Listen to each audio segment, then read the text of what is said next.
I'm no longer modding my 435i. It's been a good ride though.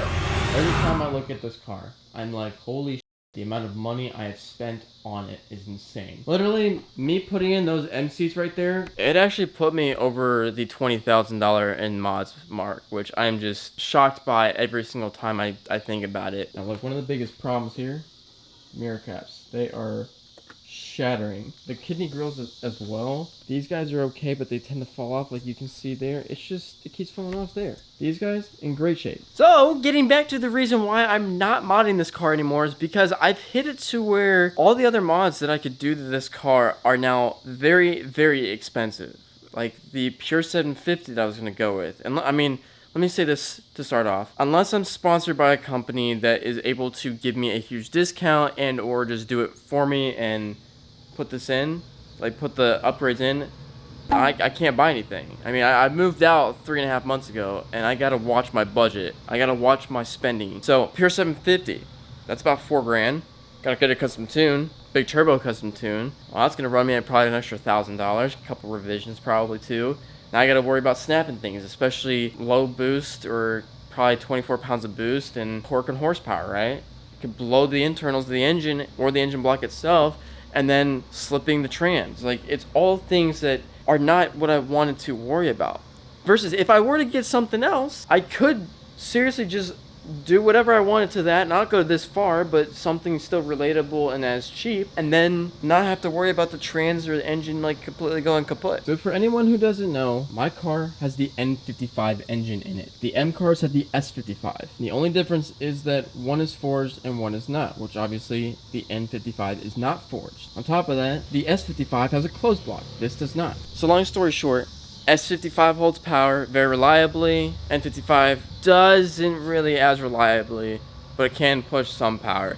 Just N55s are really sensitive to octane. So believe it or not, my entire process for getting this car was to create content. My E60 535i, and I was about to put almost $8,500 worth of mods into it, would have been just stupid. So I'm glad I didn't do that. I really shied away from it, and dude, I was already planning to get the steering wheel, get everything that I could for it, and retrofit paddle shifters on it, and I just kept looking around, and then everything happens for a reason. I'm not saying it was a bad car, but it was an N54, and I was trying to push power with it, and then I actually experienced my first ever rod knock, which I was like, oh shit. Then I was like, oh my god, let me mod the crap out of this guy. And I think at the time, that's also when I was watching the Keys Motorsports 335i, and he was putting like $75,000 worth of money into it, and I was like, oh. And I decided to put 20 into it. $20,000. I could have done so much with that money. Could have just had it slightly stocked or tuned or anything M car, but I didn't decide to do that. You know, N55 is a lot more relatable than the S55 just because the price points and everything, but you know, if you can do it, you might as well. Like, I think it's all about personality if you're trying to grow the content around a car.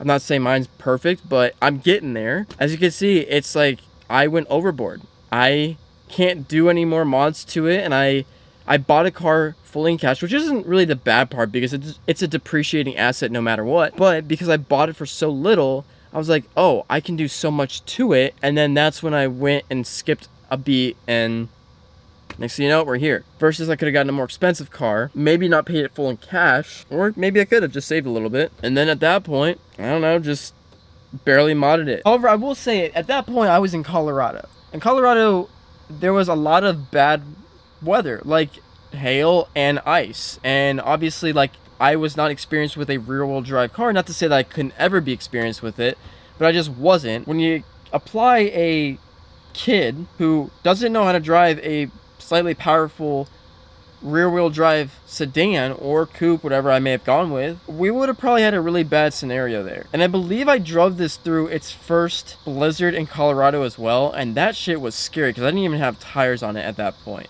Like, they were bald. So again, there's literally nothing I can do more to this car. I mean, I've done carbon fenders, I've done a carbon hood. I could do a splitter, but there's no point in doing that. I got the fangs, which I think are more unique. I got the mirror caps, got the sequential signal lights, wheels, mud flaps, side skirts, brakes, rear diffuser, extensions, taillights, spoiler, exhaust, downpipe, tune, coils, spark plugs, valve cover hood that's breaking, front mount intake, M seats, I got everything carbon. I literally can't do anything more unless I want to spend a couple $1,000s and risk so much more in damage. So I'm basically at a standstill stopping point. I'm like, what do I actually do? Now, I think most of you can agree, like, oh my god, well, if I got to a certain point where things are just getting way too expensive, then yeah, maybe it is time to kind of switch it up. There's nothing wrong with this car. It's just simply, what is it giving me in beneficial satisfaction of price per power, I guess. We're gonna go for a little risky, but I do want to shout out In-House Performance. He has that F10 535 with the X drive, I think, or maybe it's just rear wheel drive, but he's put a lot into that car. I mean, head studs, closed block. I mean, he is producing some serious power with that car. He's on E-mixture with flex fuel, and more power to him. But I'm sorry, I just, realistically, like, you're taking an N55 platform and really producing it, but the amount of money that you're putting into that could have gotten you something that is so much better.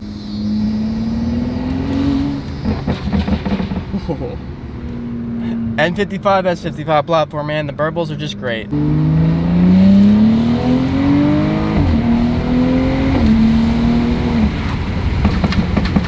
Damn. Like, there's no shame in saying this, man. The 435i, the N55 engine, just it gives you fun. It gives you a lot of fun.